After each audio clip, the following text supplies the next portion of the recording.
Hey guys, welcome back to Movie Master, where we rank, review, trailer react, and talk news about movies, TV shows, and video games.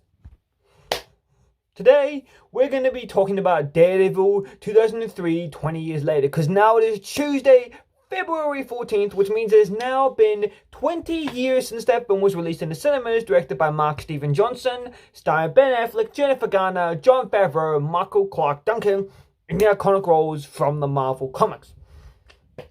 So today we're going to talk about what has aged well this movie, what has aged poorly, and what did critics think of it, like the scores of it, and overall, what do people who I know thought of it back then, what do I and many other people think of it now.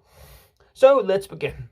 So to give a bit of background onto the film, this movie was made during the very big superhero boom of the 2000s. This was back in the day when superhero movies were becoming very popular and mainstream.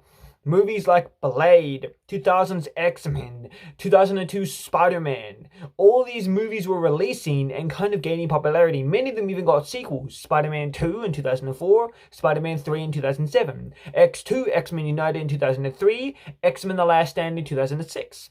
There were even other movies, Ghost Rider 2007, even the very known MCU, being Iron Man and Incredible Hulk, were both released in 2008, kicking off that big, grandiose cinematic universe that we now know as the MCU. And besides that, there were other movies like X-Men Origins Wolverine, even obscure ones like Son of the Mask was a movie. Yes, he is indeed a comic book character. But this leads me to my next point. Some studios believe that if you just made a superhero movie, doesn't matter the quality or the director, put it out into the world, it would make boatloads of cash. But no, it did not. It did not at all. Many movies like Daredevil, Ang Lee's Hulk, Son of the Mask, and many other films were made in mind with just releasing them and not really caring if the writing or quality was good, just assuming that since it was a superhero movie, it would make a lot of money. Guess what? It didn't. Another movie was Elektra. There were many movies that were released assuming just because they were superhero movies, they would do well. They did poorly. They did not make that much money back. And this was unfortunately one of them. It is in the obscure area of superhero movies where this movie shines through. So, let's talk about what's aged actually quite well. So what's aged well? Well, I do believe that, like they have said back in the day, Ben Affleck is probably the best actor out of all of them, as his Matt Murdock is really good. He's a really good Matt Murdock and a pretty good Daredevil. His costume is very much weird, as it's very much obvious that we're taking inspiration from the very, very popular 2000s X-Men costumes from back in the day that were leather. There was a big leather fetish at the time. I think a lot of people like leather and were very, very, very interested in it, and a lot of the superheroes got leather. Blade got leather, Daredevil, X-Men. Ghost Rider is the only one that does not count because he does indeed, well, he does count, but he actually does need the leather because, well, he's a motorcycle rider. Motorcycle riders do need leather to protect themselves to help them in case they do crash. Even though he can turn his face into a flaming skull, understandable why he needs leather. One of the few characters that didn't wear leather was Spider-Man because, while Sam Raimi wanted to stick to the source material, not have a leather suit. Another one was Hulk, but he was a CGI character. Plus, they didn't really have a uniform, just teared up pants. So, can't really say a uniform now, can he? But nonetheless, what else do I think has aged well? Well, besides that, Michael Clark Duncan is still a pretty good Kingpin. He did really good in the role. I think he did good with what he was given. And he's a good antagonist to the main... He's a good antagonist towards Ben Affleck's Daredevil, and another one is Jon Favreau's Foggy Nelson. He's another high point of this. There are many other other high points, but I think he's one of them. Elektra and Daredevil's love story is actually not that bad. Was quite interested in what it was, and it was quite a good love story, so it worked. There were a few things in here that definitely did work, and a few things that obviously didn't. But I'd say these are some of the things that worked well. What didn't work well and what has aged poorly, and I think has probably made it more of a joke and why it's so obscure within this movie landscape nowadays, is a lot of it's very cheesy. Now, take it be granted, a lot of these 2000s superhero movies were cheesy and campy, but Daredevil and a few others, some of them take the cake. Like, there's literally a fight scene in the playground, and it looks very, very cheesy. Like, as I was watching it, I felt like cringe. I felt like I was watching a cringe fest for like about 2-3 minutes, rather than an actual fight scene. And like, you get that with every movie. Even the ones Spider-Man and X-Men, which are regarded as some of the most popular movies from that time, even they are campy. But they seem to pull it off more. Spider-Man's timeless. I think all three movies, they don't really bother dealing with what's woke in their time. They sort of do, but don't really make a big deal about it. It's more like about telling a story rather than being woke and hip with your time. It's about more telling a story. And the technology around it and the obviously very aged CGI within the fight scenes just shows you it's aged. But besides that, mostly it's a pretty timeless story. Another one is the X-Men movies, but at times you can tell they're very dated by the look of them, the way they were made, the costumes, all of it's very aged.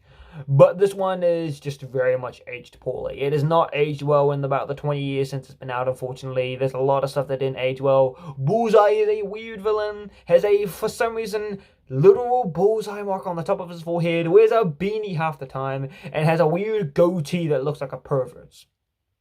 Or maybe it doesn't, it just looks like a weird goatee ears on his mouth. And has a long leather coat that sounds like rattlesnakes when you put it on. And yeah, now the thick Irish accent, if you're wondering, that makes sense. It's part of his Bullseye's character. He is Irish in the comics. But what happened is that they kind of overdid some parts of it. And it was kind of weird that Colin Farrell was not able to play a decent version of the character of Bullseye, considering he's literally Irish. And he wasn't able to play the parts of him being Irish properly. The accent is a whole different thing. I don't even want to get into that, but there's other aspects that he never really got right. And he's also literally Irish. Like, it's literally who he is. But I would say this. This is probably more due to the writers. Not exactly Colin Farrell's mistake. It's probably just the writers' fault for the way they wrote the film. Now, another thing, I think that there's a lot more things that have aged poorly. I just think it's very much true and clear that a lot of the movies, like, crammed with plot lines galore.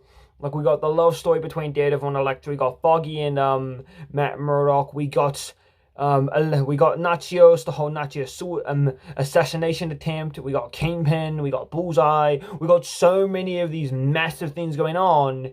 And just, yeah. And a lot of the character arcs don't really feel complete. Like, Daredevil's character arc is he's not the bad guy and he doesn't kill people. Because yes, in this version he does kill people. He chases down a serial rapist, and instead of taking him in to get him charged, he knocks him out. He tracks him down to a bar, which ensues a very brawl that just looks very all over the place and doesn't really focus on one part. Then after that, the guy ends up running away. So Daredevil chases him down to the train stop, and while he does get distracted for a bit, he ends up knocking over the rapist and letting him fall onto the train track. But instead of saving him like normally Daredevil does in the comics, lets him get wheeled over and chopped in half by the train. And just, yeah, it felt weird because half the way through Daredevil was chucking people out of windows. He literally flings one of the villains out of a church window, and just, it does a lot of things that Daredevil wouldn't do. Like, he questions himself if he kills someone. Like, he really heavily questions himself if he kills somebody. And just, yeah, he's brutal. And also, this film does something that not a lot of Marvel movies do. And not a lot of movies in general do. It starts from the end. Basically, how to say it is that at the start of the film, we find Daredevil injured and basically escaping and retreating into a church. And we start with him injured and bloodied up. Then we flash back to, what happened prior to this and what led to the events of him ending up at this church. Now, a lot of people, this is one of the things that is unfortunately not aged well. And a lot of people don't really like it. It's like if you started Spider-Man off halfway through the final battle when he was getting his face blown up by the Green Goblin. And then it stops the movie halfway through and tells you a story. And just, I can see why people didn't like it. Like, clearly, it was pretty clear that it was a very unique twist, but it didn't really work. Because now the whole movie is a flashback. So now, yes, the Daredevil TV show did do it, but it did it a bit better. Where over the course of the 13-episode season, we flash back and forth between young Matt, when he's just gotten blind and learning how to hone in his abilities, to now the older Matt, who's now been Daredevil for a bit and just really, really tired. And I would say that it works, but it's a bit weird. And Matt Murdock's character arc over the course of this one film feels inconsistent. And yeah. Doesn't really feel like their character arcs are very consistent. Inconsistent, doesn't really feel like they go anywhere. The movie's okay as it is, but overall I would say there's a lot more stuff that aged poorly. Even if you check out the Rotten Tomatoes score, it's 43% for the critics and 35% for the audience. So which means the audience likes it even less than the critics do, which just shows how much critics, well, pretty much how soft critics want it. And the score for it on IMDb is 5.3 out of 10. And a lot of people overall said that it just wasn't a good film. A lot of things didn't work well. Ben Affleck carries them most of the way through, which I would say he's one of those few actors that can carry shitty material of a movie and make it look a bit better. Because this stuff isn't really great material, unfortunately. So, yeah, and it's unfortunate because I think there's some really good actors in this. Jon Favreau, like I said, is another high point of it. There's a few high points, but I feel like trying to balance everything you can do a lot of plot lines, it just didn't really work. And just a lot of things, unfortunately, did not work with this film, and that's why I believe it's sort of morally aged poorly.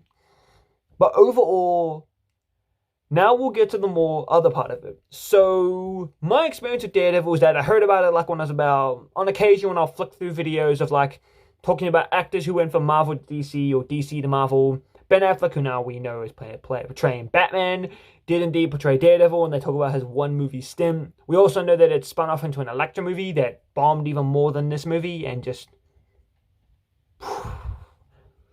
bombed even more. But that's mostly what we know. We also know that the movie just didn't do well. It did decent enough that they were even going to do a sequel, which would have given them the sequel, Daredevil 2, would have given them the same character arc that the season 1 of the Daredevil TV show would have done.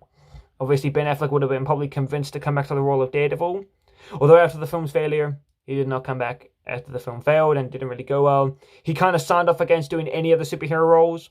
Although we know that in 2016 he was completely a liar. Well, not a liar, just he was wrong because he eventually backtracked on that and went on to portray Batman. But mostly, that's it. Like, I would say that a lot of this movie is just weird. And so, while I was curious about what it was, I never really bothered to watch it. I heard about the very, very good TV show. I tried watching that, but I was a bit too young to really be able to enjoy it and really realize how amazing it actually was. So eventually, it's like now I'm about 14, like just about 14, and it's nearly the end of 2021, and I'm just sitting there and hear more about it. I watched this Cosmonaut Variety YouTube video on him, where it basically kind of just roasts the movie entirely, and then I got curious and wondered, hey, is it as bad as people think it is? Like, I'll go to Netflix, which it was on in my country at the time, watched it, and I thought it was really good. Like, it was a pretty good movie. I watched it again and a few more times. So yes, during December of 2021, for my Christmas movie, I watched Daredevil. Well, not Christmas exactly, but more for a December movie, I watched Daredevil and Spider-Man Far From Home. I did not watch any actual Christmas movies. So yeah. And I found it okay. I enjoyed a bit of it. I got intrigued by it like I did with The Amazing Spider-Man. Like, it was just interesting movie. Like, oddly, it was interesting and intriguing in a way. And I think it was interesting. But eventually, I obviously did indeed watching the masterpiece that was the Daredevil TV series. I think it was probably miles better than that movie. It did miles better. And I can see from a perspective why that the 2003 movie kind of pushed away audiences' interest in Daredevil's characters. It kind of seemed like they tried showing the good, but in the end they kind of showed more the bad of the character and didn't really do the character justice. And they could have had to just maybe cut a few things back. And Ryan Johnson was both Mark Steven Johnson, was both Mark Steven Johnson, not Ryan Johnson. So Mark Steven Johnson, the director of this film, both wrote and directed the film. Now, when you see it, it doesn't really look that good. It turns out, surprisingly though, is that there is indeed a director's cut. And a lot of stuff was in there. Coolio even made a cameo at the time. As we know, Coolio is no longer with us. So at the time when the movie was made, he was alive and well, filmed a few scenes for it as a criminal that was imprisoned. Matt and Foggy tried to get him out of prison. And then basically it's this whole movie. The original cut of the movie was going to be about Matt finding out all these different crimes and mysteries that seem, at face value, pretty disconnected and don't really seem to go anywhere. But then when he connects the dots, he gets to the big fish, Kingpin, and now realizes that Wilson Fisk, aka the Kingpin of crime, is running this entire thing. So that's what the movie would have led to, plus with the love story as a concurrent plotline to there, with that being another reason to why Daredevil decides that it's time to take down Fisk. as he is the one thing that is causing a lot of big crime and corruption here. So, yeah. And we see him use his day job as Matt Murdock to try to do the best he can, but when the law can't work, he suits up as a red leather daredevil and tries his best to help his city. Now that's the original cut, and they made the movie make a lot more sense. But they, for some reason, made him cut it. I believe there was a big reason, probably stupid, why they made him cut it down to about 2 hours, 1 hour, 1 hour, 50 minutes, 2 hours, and it ended up being the movie we have now. So unfortunately, I can't grade it on whether or not it was a great, probably better theatrical cut version of the, probably better director's cut. I can only base on what we got in cinemas back in 2003. And what do I think? Daredevil 2003 is an okay movie. Ben Affleck, Jon Favreau, and Michael Clarke Duncan are probably the best parts of this movie. The movie works well with what it does. The movie works well with what it does, and I think Ben Affleck does the best with what he can and what the material he has. And yeah, besides that, the suit sucks. The action is okay, but not that great. The character arcs are inconsistent, and the writing isn't exactly that. Yeah, it's okay. And just a lot of other things I think would grade it down to probably a 7 out of 10. I'll probably give it a 7 out of 10 because it's a good movie, but it's not that good. And as it aged well, it's 50-50. It's morally aged poorly, so overall, Daredevil 2003 has aged more poorly than it has well. It's a good movie. Like, you go watch it, you'll have some fun with it, you can enjoy it and have a really good movie experience. Just don't take it seriously. Don't compare it to the Daredevil TV show, which by miles was way better than it, and obviously is a vastly better improvement. And yeah. And unfortunately, back in 2003, this was one of the only Daredevil live-action mediums we had at the time. They had at the time. And then in 2005, they got the spin-off. They made the spin-off Elektra, which bombed even more than that movie. So, interest in the Daredevil sequel died out. Then, years later in the early to mid-2010s, Ike Perlmutter, the head of Marvel at the time, sold the rights to Daredevil to Netflix. So in 2015, they made a show called Daredevil. The show went on for 3 seasons from 2015 to 2018, and the show was a big success and even spawned off spin-offs like Jessica Jones, Iron Fist, Luke Cage, Punisher, and created the very, very big, well not big, but small TV universe called the Defenderverse. But in 2019 and 2018, Disney decided to cancel the contract that they had together. So Disney pulled all the Netflix characters away, and eventually, well, they had to wait because they had to get the rights back from Netflix. So eventually, they earned the rights back and pulled the shows off Disney Plus recently. And eventually, they put it on their Disney Plus streaming service about a few years after it was launched on 2019. So yeah. Besides that, overall, since then, Daredevil's doing pretty well. Charlie Cox is now portraying the role of Matt Murdock and is now being integrated into the MCU as he made a cameo in Spider-Man No Way Home and has made a few appearances in the She-Hulk TV show and will be showing up in Echo, the Echo show, and Daredevil Born Again. So we know that his future is bright in the MCU. What about Ben Affleck? After the movie's not so great receivement, Ben Affleck confirmed he would probably not come back to the role again. He didn't like making the movie, didn't like the contact lenses, a lot of things he didn't like, and even said he would never do a superhero movie ever again. We both know that was wrong, but hey, 2003 Ben Affleck, what are you going to do? Now, nowadays, apparently he was offered the role, so it's supposed that he was offered the role of Daredevil's cameo in Doctor Strange in the Multiverse of Madness in 2022. Now, he was possibly offered the role. Doesn't mean he actually was a real thing. So take that with a grain of salt. Now, a lot of fans, including me, want him to indeed show up in the Kang Dynasty or Secret Wars movie as a character. It's like him and a few other heroes coming back will be finishing over 20 years of Marvel movie storytelling and sort of weirdly connecting all of it to one movie being Secret Wars and the Kang Dynasty. So yeah. And I think it'd be interesting to see him come back. So yeah.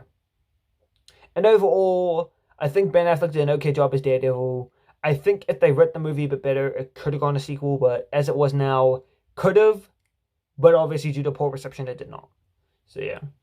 And it did surprisingly have a connection to Sam Raimi's Spider-Man. Here's the thing though. So the Daredevil movie in 2003, a series called Spider-Man the New Animated Series, which was made with CGI animation by Mainframe Studios or Entertainment, had a show about Spider-Man. It was a one season show, 13 episodes with Neil Patrick Harris voicing the role of Peter Parker. Now, this show is supposed to be a connection to the first Sam Raimi Spider-Man movie, and at the time when it was made, they didn't know about Spider-Man 2 and 3. But when Spider-Man 2 and 3 came around, obviously, Sam Raimi didn't really care about that show, probably didn't even really not acknowledge its existence, and kind of kicked it away from canoning, went down his own path with the series. But during the 13-episode run of the new animated series, in the show, Kingpin, Michael Clark Duncan's Kingpin, and Wesley both appear in the show, connecting it to the Daredevil 2003 movie. So it's sort of connected to the Sam Raimi movies, but only the first movie, not the other two movies. It's complicated, but it's multiverse stuff, so you can't do anything about it. But overall, it's a good movie, and I think you could have a decent time. And if you're wondering, the director's cut does indeed exist. There is a director's cut, and it's not one of those lost things that's lost to time. It is indeed around. You can actually find it as a 2-disc DVD set from Daredevil. So, there you guys go. With that, that is my opinion on Daredevil. Daredevil 2003 was released on February 14th, 2003. And now, 20 years later, on Tuesday, February 14th, 2023, it's number 20 years. What did you guys think of Daredevil when it came out? Were you guys there back in the day when it came out? What do you guys think of it now? So yeah. And don't expect any celebration of it from Fox, as Fox no longer owns the rights to the character. The company who distributed, they no longer own the rights to the character now. They're back with Marvel. And I don't think Fox nor Marvel is exactly wanting to celebrate 20 years for a movie that didn't do well. So don't expect some 20-year anniversary thing. And probably most of you aren't anyway. Nonetheless, with that, that is all I got for you guys today. Now, with that, I have an announcement to make. Okay, so my announcement is this. I'm going to be taking a little break from YouTube. Now, this doesn't mean I'm leaving forever. It doesn't mean I'm quitting forever. I'm not done.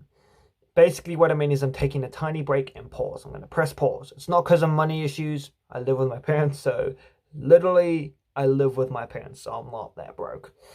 And I'm still in high school, so yeah, I got some time left to make money and eventually could get a job. The reason why I'm taking a break from YouTube, though, is because so many other things have become part of my life. I'm on a sports team now. I'm back at school, and it's a whole curriculum and new area of learning for me to do. And I want to make sure I can put as much time as I can on both those things and this. But I want to make better content for you guys. Better videos. Videos that I think you guys will really like. Like with a proper set, proper things and equipment. Where I'm not literally filming in my bedroom, because that's literally the bed where I sleep and come in here to also relax and chillax. I want to get a proper set for you guys, which I hope to one day have. And I maybe even want to change the channel a bit. Like get a different banner, get a new profile pic, things like that. I want to change a few things about this channel. And there's so much more. There's so much more things I want to change about this channel and just tweak it. Now, I love YouTube. It's been around long before I've been alive or even been on this planet. It's been around nearly as long as my older mates have been around, or even longer than them, depending on when it was even made. I think 2004 or 5, so around that time. But like, it's an amazing app, and I love it. I think it's better than TikTok. Yes, bite me. But overall, I love doing YouTube. I love watching YouTube, and I always will. But I want to take a break so I can one day come back with better content. Now, I don't know when this will be. I don't know when I will be doing this. I don't know when I will be returning. Won't be next year. It'll be sometime this year, though. But if you do want to keep up with me, because I'm not permanently leaving, check out my second channel, which is linked in the description down below, called Max X, or as I'm supposed to be long called, Maximum X. That is a channel, my second channel, where I vlog and do random stuff, and various different videos where I do random stuff. It's short videos, different things, and I kind of want to turn that into a more secondary channel. Why I'm going to use that channel more is because in between my sports and all that, I can just upload random videos like that and do random silly things on that channel and flip out my phone or something, or camera, and do that. With this, I can't do that. I have to kind of hop on and do a schedule. So one day I'll come back with a bit more of a schedule. It will be once more again when I come back, Wednesdays and Fridays uploads. That will be when you will see my channel upload videos. Besides that, nothing else besides that. That'll be the schedule I'll stick with when I come back. But besides that, I don't know when I'll come back though. But just know that you guys have been a great audience. And I've loved doing this channel, and I hope to do it again sometime. And I do hope to continue doing this channel more, because I love using this channel. I love going on here. But yeah, with everything else going on in my life, I have to take a little pause. And that's all. But yeah. And maybe you'll see a lot of my projects. So who knows? With that, thank you guys for all the videos you've seen. And if you guys want to go check out my second channel, check that out. It's in the link down below. I'll be probably even be changing that channel. But yeah.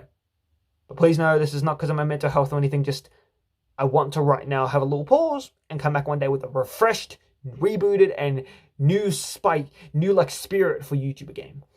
So yeah, please know that. And obviously, this is probably why I've noticed I took a big break between my Amazing Spider-Man 2 rewrite and my video before that. So all these recent videos, I've just decided to do this, and recently just decided that with all that's going on, I need to take a little pause. Even though I don't want to, I kind of have to just kind of give myself time to breathe. Because like this is the first term back at school, I need to like breathe and kind of just get used to the year. And one day during this year of 2023, I'll return, and I will even probably post a picture of when that might be. Nonetheless, thank you guys for being amazing guys to chat with. You guys are the best. Nonetheless, until the next time, you guys have a very good day, good evening, goodbye, and good night. And remember, this is Movie Master, where we rank, review, trailer react, and always talk news about movies, TV shows, and video games. This is Movie Master, signing off. Bye-bye, guys.